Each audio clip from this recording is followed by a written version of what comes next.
জাতীয় নির্বাচন সামনে রেখে প্রথম পর্যায়ে বিভিন্ন রকম প্রার্থীদের মধ্যে প্রতিদ্বন্দ্বিতা ছিল। অনেক মনোনয়ন প্রত্যাশী ছিলেন, অনেক গ্রুপও ছিল।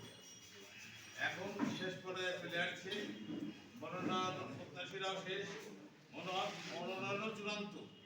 এখন নির্বাচনের সময়, এখন আসছে নির্বাচন।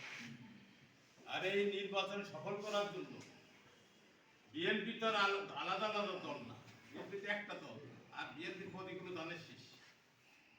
দলের হাইকমান্ড, দলের নীতি নির্ধারণরা যার প্রার্থী ঘোষণা করবে, দলের সাধারণ সদস্য পর্যন্ত তাদের নির্বাচন করবে।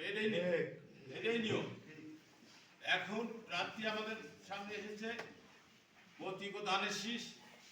এখন আমরা যাতে সুন্দরভাবে অতীতের সকল প্রকার দ্বিধা, দ্বন্দ্ব, সংকট, সকল প্রকার হিংসা হিংসি বিদ্বেষ ভুলে গিয়ে অত্যন্ত সৌহার্দ্যপূর্ণ সম্পর্ক নিয়ে কাঁধে কাঁধ মিলিয়ে শক্তিশালী একটা নির্বাচন পরিচালনা করতে পারি, সেই লক্ষ্যে একটা শক্তিশালী নির্বাচন এবং সুন্দর একটা গ্রহণযোগ্য নির্বাচন পরিচালনা কমিটি গঠন করার জন্য আমি এই হাউসকে আহ্বান জানাচ্ছি।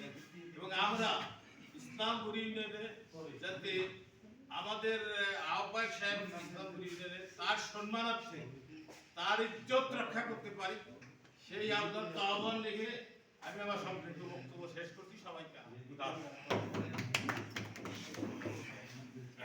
ধন্যবাদ। আমরা এখন মূল কার্যক্রমের দিকে যাব। তো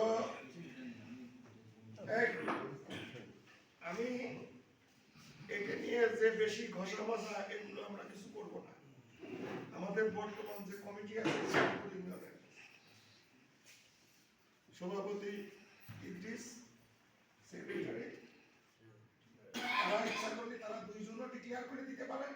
যদি তারা মনে করে যে না আমাদের সাবেক সভাপতি সেক্রেটারির সাথে পরামর্শ করবে, সেটাও করতে পারে, আমার কোনো আপত্তি নেই। যদি তারা দুইজন মনে করে যে আমরাই কমিটি ডিক্লেয়ার করে দেবো, আহ্বায়ক যুগ্ম আহ্বায়ক কে কি হবে, তারা কি কি পোস্ট আছে সেটা আমি বলে দিচ্ছি। পোস্ট আছে হলো একজন হবে আহ্বায়ক, আর চারজন হবে যুগ্ম আহ্বায়ক, আর একজন হবে সমন্বয়ক, প্রধান সমন্বয়ক, একজন সমন্বয়ক, চারজন যুগ্ম আহ্বায়ক।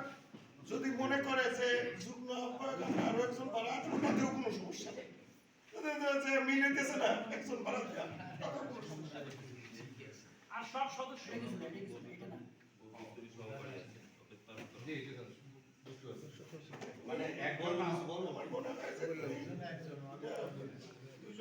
ইসলামপুর ইউনিয়ন, রাজবাড়ী 2, বালিয়াকান্দি থানা, ইসলামপুর ইউনিয়ন নির্বাচনী কমিটি ঘোষণার